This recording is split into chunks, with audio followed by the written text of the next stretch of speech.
Bismillahirrahmanirrahim. Elhamdülillahi Rabbil alemin. Ve bihi nesta'in ve huve hayru nasirin ve mu'in. Rabbi şrahli sadri ve yassirli emri ve hlul uqdeten min lisani yefqahu qavli. Salam əziz izləyicilər, əziz möminlər. Hər birinizi xoş gördük. Biz Nəhcül Bəlağədə Həzrəti Əmir əl-Müminin Əli ibn Əbi Talib əleyhissalamın Kəbə evinin əzəməti ilə bağlı, Kəbə evi ilə bağlı Nəhcül Bəlağədə vurğuladığı kəlamı oxuyurduq və Allahın havlu qüvvəsi ilə bugün artıq bu mövzunu mən inşallah istəyirəm bitirəm və növbəti dərsimizdə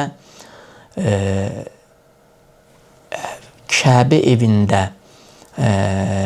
yerinə yetirilən əməllərin bircə fəlsəfəsi haqqında sizlə bölüşüm. Ehramın mənası nədir? Saçı kəsdirmək, orada keçəl eləyirlər. Tamamilə saç seyrəlir. O Səfa Mərvə arasında qaçmaq və digər əməllərin nə kimi bir irfani yönü var, bəyanı var. Amma biz gəldik bu mövzuya çatdıq ki, Kəbə evinin tarixçəsi haqqında bugün siz əzizlərlə bölüşəcəm. Əvvəla Kəbə evinin digər adı Beytül Həramdır. Beytül Həram. Yəni, hörməti qorunan, saxlanılan ev. Və Beytül Həram, Kəbə evi çox qədim tarixə malik bir evdir. Allah evi.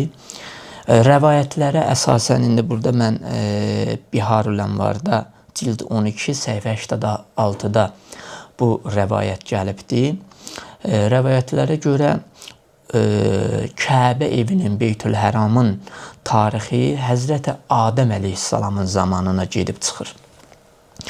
Yəni, Həzrəti Adəmin zamanına Kəbə evinin tarixçəsi gedib çıxır və Həzrəti Adəm özü Kəbə evini inşa edib, yəni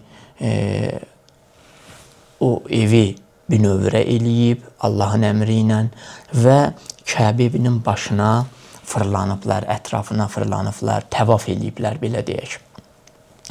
Və ilk Kəbə evinin təvaf edəni məhz Həzrəti Adəm əleyhissalam olubdur. Həzrəti Adəm ilk Beytül Həramın başına fırlanıb, təvaf eləyib. Və sonra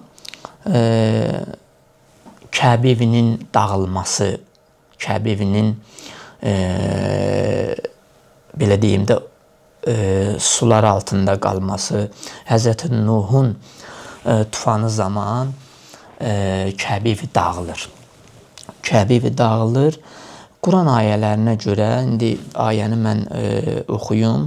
Bəqərə surəsi 127-ci ayədə Allah Teala buyurur ki, onu da yadına sal ki, İbrahim və İsmail evin Kəbənin bünövrəsini uzatdıqları zaman, ey Rəbbimiz, bu xeyirli işi bizdən qəbul et.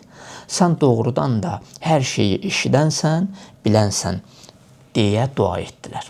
Həzrəti İbrahimlə Həzrəti İsmail.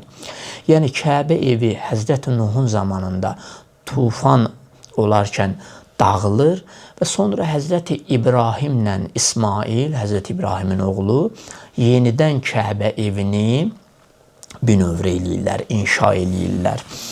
Həzrəti İbrahimlə İsmail əleyhissalam. Bu iki əziz peyğəmbərin köməyi ilə yenidən Kəbə evi inşa edilir. Və yenidən Kəbə evinin başına təvaf eləyirlər, fırlanırlar, ibadət eləyirlər. Və ilk təvhid, belə deyim də, insanlar üçün ilk təvhid nəzərə tutulan, nəzərə alınan ev insanların, inanclı insanların üzünü tutacağı yer, məkan məhz Kəbə evi olubdur. Və bu bəyandan deyirik ki, insanlar üçün nəzərdə tutulan ilk təvhid evidir Kəbə evi. Allahın müqəddəs evi. Və Ali İmran surəsinin 96-cı ayəsində də Allah Taala buyurur ki: "Əuzu billahi mineşşeytanirracim. İnne evvele beytin vudi'a lin-nas. Lellezî bi Bekkete mübareken ve huden lil alemin." Həqiqətən insanlar üçün ilk inşa olunan ev, məbəd Məkkədəki evdir ki, o şübhəsiz bütün aləmlərdən ötürü bərəkət və doğru yol qaynağıdır. Ki Allah Teala insanlar üçün bir məbəd o yerə deyirik ki, orada insanlar ibadətə məşğul olur. Orada insanlar Rəbbinə tapınır. Rəbbinə ibadət və sitayişə məşğuldur. Yəni Kəbə evi özü Allahın, keçən dərsdə də buna qeyd elədim, ilahi şüarlardandır. Ki o evin varlığı insanlarda Allaha yaxınlaşma, Allaha qurb məqamına yetişmə, yəni Allaha yaxınlaşmaq məqamı, Allaha bəndə olmaq üçün mühüm Allahın şüarlarından başlıcasıdır. Və keçən dərsimizdə buna işarə elədik ki, bəzi rəvayətlərdə göylərdə Kəbə evinin bərabərində ibadət mərkəzi var və mələklər onun başına fırlanırlar. Yəni Kəbə evinin müqabilində göydə belə deyim də başqa bir, indi o nədir, necədir, onun həqiqətini biz olduğu kimi anlaya bilmirik də. İndi nurdandır, hər nə. Amma rəvayətlər bunu deyir ki, Kəbə evinin müqabilində göydə bir Kəbə var ki, orada da mələklər onun başına fırlanır. Diqqət eləyin əziz möminlər. O ki, Kəbə evini su basır. O ki, biz deyirik ki, suyun altında da hətta Kəbə evi olub. Burada qeyd elədik. Və dəhvül ərz anlayışı da elə bununla bağlıdır. Yerin aralanması filan. Yəni yer üzərinə deyir o qədər dayanmadan yağış yağıb ki, artıq Kəbə evi o suyun altında qalıb. Və ilk üzə çıxan quru yer o yağış dayandıqdan sonra Kəbə evi olubdur. Allahın evi olubdur. Kəbə evinin əzəməti olduqca mühümdür. Yəni baxın, Həzrəti Adəmin dövründən ta indiyənə qədər ki, Allah evi, o əzəmətli ev, o ilahi şüar ki, onun varlığı ilə insanlıq Allahı hiss edir, Allahın əzəmətini anlayır, çox mühümdür. Yəni Allah icazə verməyib ki, o şüarı, o əzəmətli ev aradan çıxsın. Çünki onun varlığı insanlığın hidayətidir. Necə ki, Qur'an-ı Kərim. Və hətta peyğəmbərlər, məsum imamlar, onlar da mövcuddur. Yəni, onların varlığı daim insanlardan. Onlar cismən ola bilər insanların içindədir, amma onlar diridir, onlar bizə daha yaxındır. Və Kəbə evinin də varlığı və belə deyim, fəlsəfəsi, onun var olma həqiqəti insanlıq üçün hidayətdir. Kəbə evinin əzəmət və əhəmiyyəti haqqında istər Nəhcül Bəlağədə olsun, istərsə də digər hədislərdə olduqca Kəbə evi haqqında geniş mövzular söylənilibdir, kəlamlar söylənilibdir. Və Həzrət İmam Baqir əleyhissalamdan bir hədis oxuyacam mən. Həzrət İmam Baqir əleyhissalam buyurur ki, Allah yer üzündə özü üçün ondan daha sevimli bir nöqtə yaratmamışdır. Yəni Allah üçün o məkan, o yer çox əzizdir, çox hörmətlidir. Və insan da Allah üçün hər hansı ki bir şüarı Allahın şüarlarından biri ki, əzizdir, hörmətlidir, sevimlidir. İnsan ona doğru hərəkət eləyəndə, ona can atanda Allahın əziz bəndəsi olur, Allahın sevimli bəndəsi olur, Allahın hörmətli bəndəsi olur. Və Həzrət buyurur ki, hədisin ardınca, sonra deyir İmam Baqir əleyhissalam əli ilə Kəbə evinə işarə edərək sözünü davam elətdirdi. Və buyurdu ki, və heç bir nöqtə Allah yanında bundan daha sevimli deyil. Kəbə evini göstərdi. Ki Allah yanında heç bir nöqtə Kəbə evi qədər hörmətli, sevilməli, izzətli deyil. Həmin hədisin əvvəlində də Həzrət buyururdu ki, həqiqətən ona baxmaq ibadətdir. Kəbə evinə baxmaq ibadətdir. İbadət anlayışı, əziz möminlər, baxın biz ibadət dedikdə zehnimizə bu gəlməsin ki, yəni Subhanallah demək, Allah-u Ekber demək, namaz qılmaq, oruç tutmaq, bunlar da ibadətdir. Bunlar da insan ruhunda təsirin qoyur. Amma baxmaqda nə kimi ibadət var? Yəni, ibadət də bu mənada ki, sənin ruhunda dəyişiklik yaradır. Sənin ruhunda inkişaf elətdirir, ruhunu kamala çatdırır. Bəli, indi Allah o Kəbə evinə belə bir əzəmət verib. İnsanlıq ona doğru hərəkət eləsin, ona qovuşsun, ona baxsın. Ona baxmaqla, onun başına fırlanmaqla Allaha yaxınlaşsın. Ruhiyyələri təzələnsin, yenilənsin.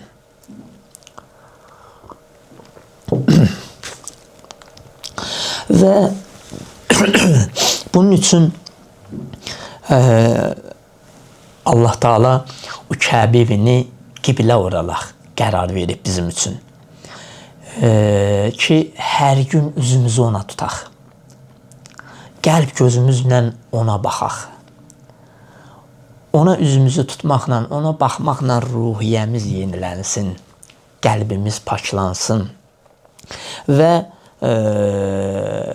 ümumilikdə müsəlmanların, keçən dərsdə də buna işarə elədim ki, müsəlmanların vəhdət rəmzidir Kəbə evi.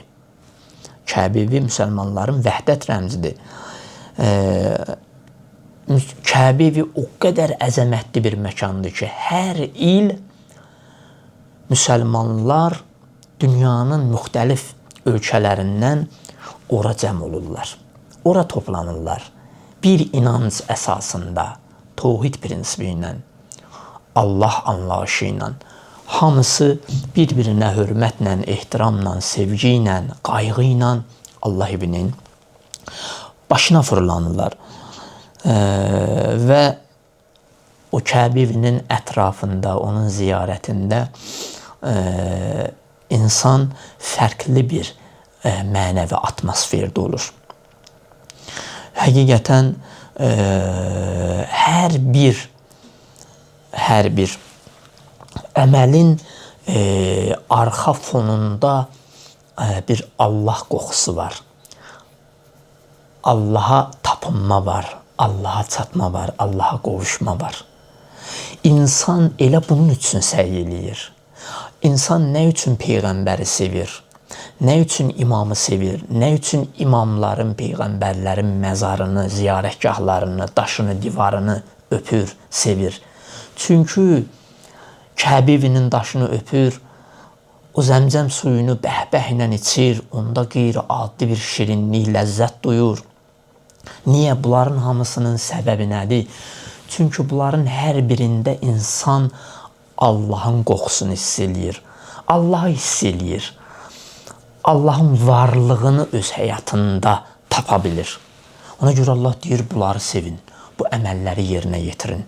Siz bunlar olmadan mümkün deyil ki, məni öz həyatınızda hiss edə biləsiniz. Çətindir. Əgər belə mümkün olsaydı Allah bu cür ziyarətgahları, bu cür Kəbə evinin başına fırlanmaq, Səfa Mərvədə qaçmaq, qurban kəsmək, ehrama bürünmək, bu kimi əməlləri vacib eləməzdi. Görürsünüz, bunların hər birinin bəlli bir səbəbi var, fəlsəfəsi var. ki, Allah bizi o həmən həqiqətlərlə mütləq öz varlığına, mütləq varlığa biz tapınırıq. Onu öz həyatımızda hiss edə bilirik. Və maraqlısı budur ki, İmam Baqir əleyhissalam və İmam Sadiqin böyük səhabələrindən olan Zürarə deyir, bir gün İmam Sadiqdən deyir, soruşur ki, qurban olum, 40 ildən bəri həc hökmləri haqqında səndən soruşuram və mənə cavab verirsən və hələ də bitməmişdir. Yəni 40 ildir mən Kəbə haqqında, onun fəlsəfəsi, onun həqiqəti, onun fəziləti, onun şərafəti, kəraməti haqqında soruşuram. 40 ildir mənə Kəbə haqqında danışırsan, yenə də bitmək bilmir. Deyir, İmam Zürariyə buyurdu ki, ey Zürarə, Adəmin yaradılışından 2000 il öncədən ziyarət olunan evlə bağlı şəriət hökmlərinin 40 ildə bitməsini istəyirsən? Görün, nə qədər əzəmətli bir evdir Kəbə evi ki, hələ Adəmin yaradılışından 2000 il öncədən ziyarət olunan, təvaf olunan evlə bağlı sən istəyirsən ki, 40 ildə mən bunun hökmlərini izah edeyim, sənə çatdırın. Bunun əzəmətinə baxın. Bəli, bu hədisdən də aydın olur ki, Həzrəti Adəmdən öncə belə, ondan qabaq da Kəbə evi mələklərin və ya digər məxluqatların deyək, ondan öncə yer üzündə yaşayan digər məxluqatın diqqətini görmüşdür. Yəni, mələkələr olsun, digər məxluqat olsun, Kəbə evinin başına fırlanıblar. Orada ibadətə məşğul olublar, ziyarət ediblər. Bəli, belə bir əzəmətli ev müsəlmanların gündə hər namazı qılanda, tezdən, günorta, axşam üzünü tutduğu həmən məkandır, həmən yerdir. Ki, bütün qəlb, zehin yönəlir o Kəbə evinə, Allahın əzəmətli şüarına. Amma Həzrət Əmir əl-Möminin mən bir məsələni istəyirəm qeyd edəyəm. O da həccin fəlsəfəsi haqqında Ağa Əmir əl-Möminin kəlamına əsasən biz bunu deyə bilərik ki, həcc məsələsi, Kəbə evinin təvafı, Kəbə evinin varlığı olduqca mühüm bir əməldir. Bunun üzərində hər bir inancılı bir mömin dayanmalıdır. Kəbə evinin üzərində dayanıb, bunun fəlsəfəsi, həqiqət haqqında bir araşdırma aparmalıdır. Nə üçün? Həzrət Əmir əl-Möminin də bizə bunu söylüyor ki, Kəbə evinin həqiqəti haqqında araşdırın. Təbii ki, Əhl-i Beyt əleyhissalam mütəallı özü ayələrdə bizim əlimizdən yapışır, bu məsələni bizə bəyan edir. Və bütün məsələlər bizə bunu çatdırır ki, yəni hədislər, ayələr, dini mətnlər bizə bunu çatdırır ki, əxlaqın cəm olduğu bir məkandır Kəbə evi. Yəni ona inanc, ona əqidə. Kəbə evi ibadət simvoludur, bəndəçilik simvoludur. Kəbə evinin varlığı siyasi və ictimai bir varlıqdır. Onun varlığı bizə həm ictimai vəzifələri təqdim edir, həm də bizim siyasi baxışımızı formalaşdırır. Sən ona bir dörd divar arasına bir daşdan tərkib olunmuş bir şey kimi baxma. Allahın bir mühüm hədəfi var ki, o daşla, o Kəbə evi ilə, o dörd divarla sənə mühüm mesajlar verir. Sənə bəndəçilik mesajı verir, sənə ictimai bir xidmət ruhiyyəsini, baxış bucağını verir. Sənə siyasi bir təhlil qabiliyyətini verir. Bunun varlığı olduqca mühümdür.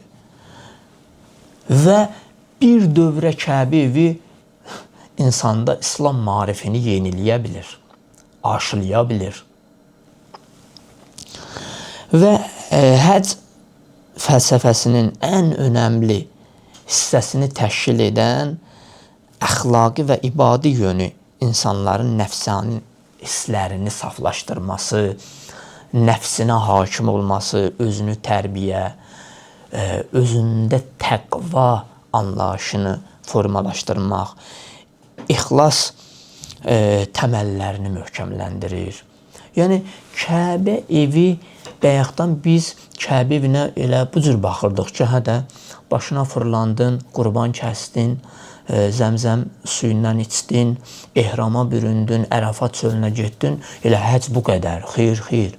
Həzrət Əmir Əl-Möminin buyurur ki, sənin həccə baxışın bu qədər olmasın, səthi. Çox dəyaz baxma məsələyə. Həccin fəlsəfələrindən ən mühümlərindən biri budur ki, sənin əxlaqi və ibadi yönünü, nəfsani istəklərini saflaşdırır. Sənə ibadət ruhiyyəsini verir. Sənə elə bir əxlaqi fəzilətləri aşılayır, sənə bəxş eləyir ki, sən o əxlaqi, indi insani keyfiyyətlərdən də demək olar, əxlaqi fəzilətlərinlə Allaha tapına bilərsən, Allaha çata bilərsən, Allaha qovuşa bilərsən. Və Kəbə evinin ən mühüm hədəflərindən biri budur ki, sənin nəfsinin fövqünə çıxsın. Yəni, sənin heyvani hisslərini öldürsün və sənin artıq o mələkuti hisslərini, o mənəvi hisslərini, nə bilim, rəhmani hisslərini işə salsın. Artıq sağlam ağıl işə düşür. Artıq fitrət insanı gözəlliyə sövq elətdirir. O Kəbə evinin həqiqi fəlsəfəsi budur. Yoxsa qaçmaq, orada ehrama bürünmək, bunlar şər'i tərəfidir ki, vacib eləməlisən. Amma o ehramın içində nə yatır? O Səfa Mərvədə qaçmaqda nə yatır? Ərəfatda nəyi tapmalısan, nəyə çatmalısan, bunları bilməsən, Kəbə evindən, o həccin ziyarətindən heç bir mənəvi təsir ala bilməyəcəksən. Ona görə təbiidir. Məsələn, gedir həccə gəlir, şərab satır. Gedir həccə gəlir, sələm verir. Məsələn, gedir Kəbə evini ziyarət edir, gəlir, müxtəlif günahlar eləyir. Müxtəlif günahlar eləyir. Bəli, təbiidir, o getdi, elə belə xələtə büründü, gəldi. O getdi, elə belə qaçdı, orada gəldi. Getdi, pulu var idi, getdi, gəldi. Amma o Kəbə evindən alacağı ruhun qidasını ala bilmədi. Ona görə hidayət ola bilmədi. O cismən getdi, orada gəzdi, o məkanda fırlandı, gəldi. Amma ruh orada iştirak eləmədi. Ruh orada təsirlənə bilmədi. Ona görə Həzrət Əmir Əl-Möminin Əsələm buyurur ki, Kəbə evi budur ki, sənə təqvanı bəxş eləsin. Təqva libasına bürünəsən. O ehrama bürünmək, o ağ xələtə, o geyimə bürünmək, ağ parçaya bürünmək. O əslində onun mənəvi yönü budur ki, bu haqda danışacağım. Təqva libasına bürünməkdir. Təqva libası budur ki, artıq sən ölümün fikrində, zikrindəsən. Onda özünü kəfəndə hiss eləyirsən. Artıq bir mənada bu maddi dünyadan qırılıb uxrəviləşirsən. Bütün diqqətin Allaha yönəlir. Və Kəbə evində insan ixlas əldə edir, muxlis bəndə ola bilər. Muxlis yəni ixlaslı bəndə. Bəli, insan üçün ən ciddi məsələlərdən biri budur ki, insan Allaha xatir, səmimi bəndə ola, bütün işlərində, bütün əməllərində. Bu Kəbə evinin ziyarəti bunu insana verir. Və başqa bir hədisdə buyurur ki, kim Allah evini xalis Allaha görə sirlərinə vaqif olaraq qaydalarına riayət edərək ziyarət etsə, günahları təmizlənər və eyni ilə anadan doğulduğu kimi günahsız olar. Biharul Ənvər cild 99 səhifə 26. Çox dəhşətli hədisdir. Əgər arifən bi haqqi, onun haqqını tanıyaraq, ona mərifətlə, Allah evinin bütün ədəblərinə riayət eləyərək, xaliscəsinə, ixlasla, təmiz niyyətlə Allah evini ziyarət eləyəsən, hədis deyir ki, onun bütün günahları bağışlanar. Necə? Elə bir körpə uşaq anadan dünyaya, təzə dünyaya göz açıb. Pak, tərtəmiz. Bu hədis həccin insan ruhuna qoyduğu təsiri bəyan edir. Möcüzədir. Görün, bir Kəbə evinin nə qədər əzəməti var ki, insanın bütün ömrünü yeniləyə bilir. Ömür səhifəsi büsbütün günaha aludə olub. Ömür səhifəmi vərəqləyirəm, baxıram ki, illallahdır, Allahdan başqalarıdır. Günah, ixlas yox. Amma insan Kəbə evində elə bir paklıq əldə edə bilər ki, o ömür səhifəsi olar pak, tərtəmiz, ağ vərəq. Bəli, hədis bizə bunu çatdırır ki, insan bütün çirkinliklərdən təmizlənə bilər Kəbə evinin ziyarətinin vasitəsilə.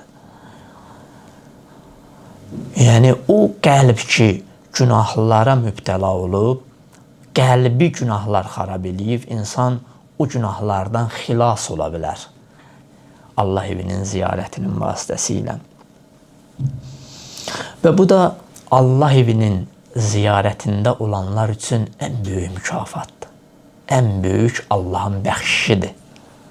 Ən böyük. Hər bir özünü dərk edən, özünü tanıyan, ruh tərəfinə alim olan bir insanın nəhai arzusu budur ki, bağışlanım. Allah yanında hörmətli bəndə olum. Bağışlansam hörmətli olacam, izzətli olacam. Və Allah da bunu zəmanət verir ki, sən əgər səmimi qəlblə, ixlasla bu evi ziyarət eləsən, mütləq şəkildə paklanasan, bağışlanacaqsan.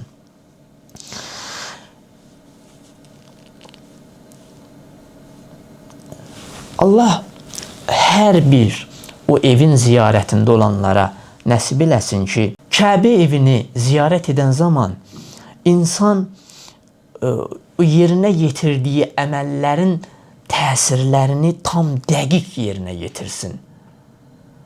Hiss eləsin, onun təsirlərini ruhunda hiss eləsin. Atdığı hər bir addımda Allaha daha yaxın olmağını hiss eləsin ki, mən bu Kəbə evini ziyarət eləməklə sanki Allaha daha yaxın oldum, Allaha yaxınlaşdım. Bəli, həqiqi sevənlər, aşiqlər öz məşuquna can atır, öz sevdiyinə can atır. Amma mərifətlə olanda, diqqətlə olanda o istədiyini ala bilir. İstədiyini ala bilir. Amma diqqətsiz olanda, mərifətlə yerinə yetirilməyəndə insan heç bir dinin göstərişindən ruh təsirlənə bilmir. Ruh qidalana bilmir. Ona görə hər bir əməli diqqətlə, mərifətlə, arifən bi haqqı yerinə yetirmək lazımdır. Bəli, həcci bütün varlığı ilə dərk edənlər onun mənəvi və ruhani təsirini ömürlərinin sonuna dək hiss edirlər. Bəli, belədir, bu əzəmətli evin insan ruhunda qoyduğu təsir belədir. Əgər insan mərifətlə, ayıq-sayıq şəkildə dərk edərək o Kəbə evini başına fırlansa, o əməlləri, həccin əməllərini yerinə yetirsə, onun mənəvi və ruhani təsirini ömrünün axırına qədər hiss eləyir. Hər zaman hiss eləyir.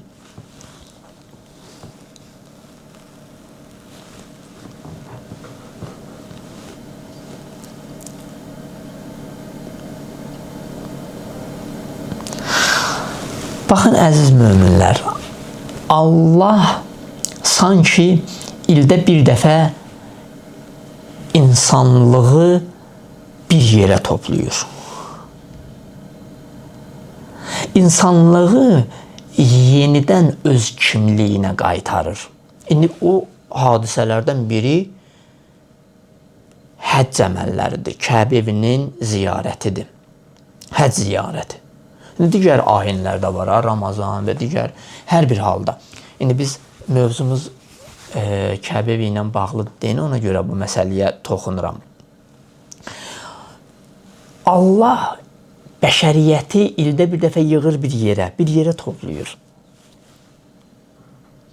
Ki, insanlara yenidən bir mənəvi güc bəxş eləyir.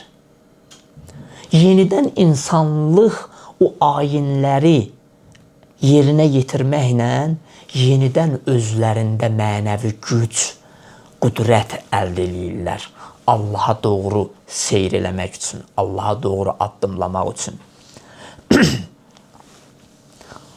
Və Allah Taala düşmənin bütün hilələrini, bütün fitnələrini, düşmən xislətli insanların, insanlığın qənimi olan şeytan xislətli insanların bütün o cılız hədəflərini sındırır, aradan aparır, insanlığı özünə doğru çəkir.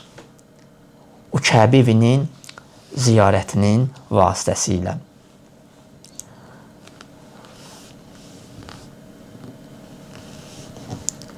Ona görə Kəbə evinin varlığı hətta küfrün, batilin məhv olmağına başlıca bir səbəbdir. Əgər bir məkanda, bir yerdə ümumi bəşəriyyəti, insanlığı bir ilahi dəyər əsasında bir yerə yığırsansa, bu böyük bir uğurdur, Allahın uğurudur. Bu Allahın uğurunun qarşısında heç bir güc sahibi dayana bilmir, qarşısını ala bilmir. Allah öz işini tamamlayır, insanlığa saadət verir, qurtuluş verir. Bəzi insanlar, yəni belə deyək də, İslam düşmənləri, İslamın, Allahın şüarlarının düşmənləri, həccin nə qədər bir əzəmətə malik olduğunu anlayırlar. Çox yaxşı bilirlər ki, bu nə qədər əzəmətli bir məkandır. Hətta bunun üçün müəyyən mübarizələr də aparıblar ki, inanclı insanlar, Allah inancında olan insanlar hər il ora toplanmasın, ora yığışmasın. Müəyyən radikal fikirlər də irəli sürüblər, mövqe göstəriblər. Hətta İngiltərə baş naziri Goldstone ki, Böyük Britaniya parlamentinin icmalar palatasındakı məşhur çıxışında deyib ki, belə bir söz, nə qədər ki, Muhammedin adı gecə-gündüz minarələrdə hörmətlə çəkilir, nə qədər ki, Quran müsəlmanların həyat proqramıdır, nə qədər ki, həcc hər il əzəmətlə keçirilir, xristiyan dünyası böyük təhlükədədir. Və biz dünyada islahat aparmaqda aciz qalacaq. Bəli, artıq düşmən bu məsələnin həqiqətini görür, həqiqətini başa düşür. Və Allaha sonsuzlarla həmd olsun ki, Allah da öz nurunu tamamlayır. Yəni, Peyğəmbərin adı izzətlə yad olunur. Hər il Kəbə evini başına aşiqlər, Allah evinin qonaqları o Kəbə evinin başına pərvanə tək dolanırlar.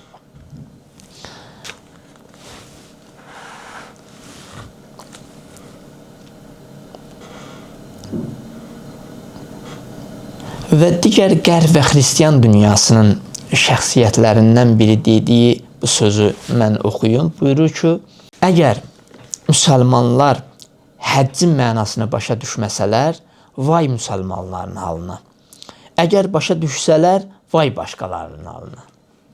Yəni, insanlıq nicat tapacaq, saadətə çatacaq. Dünyada Allahın istədiyi yaşam modeli təqdim olunacaq. Əgər o həccin bütün həqiqətlərini o Kəbə ibn ziyarət edən hacılar başa düşsə. Onda vay bizim halımıza. Düşmənlər deyir, vay bizim halımıza. Yox, əgər başa düşməsələr, elə gedib o daşın başına fırlanıb gəlsələr, elə ağa bürünüb gəlsələr, qurban kəsib gəlsələr, heç bir şeydən ruhları, mənəviyyatları, o həcc evinin, ziyarətinin fəlsəfəsindən xəbərləri olmasa, onda vay onların halına. Yəni, heç nə də elə yalandan başlarına fırlandılar Kəbə evinin, heç bir şey əldə eləmədilər, heç nə dərs aparmadılar. Və sonda Həzrət Əmir Əl-Möminin xütbəsində ki, buyurur, hacıları Allahın ərşinin ətrafına dolanan mələklərə bənzədir Həzrət Əmir Əl-Mömin ki, hacıları Allah evinin ərşinin ətrafına dolananlara bənzədir. Bu mərasimin bir çox səbəbləri var ki, yəni insan Kəbə evinin başına fırlanarkən bir çox qazanclar əldə eləyir. Bir çox. Və diqqət eləyin, məzmun olduqca dərin bir məzmundur ki, hacılar Allah evinin ərşinin ətrafına fırlanır.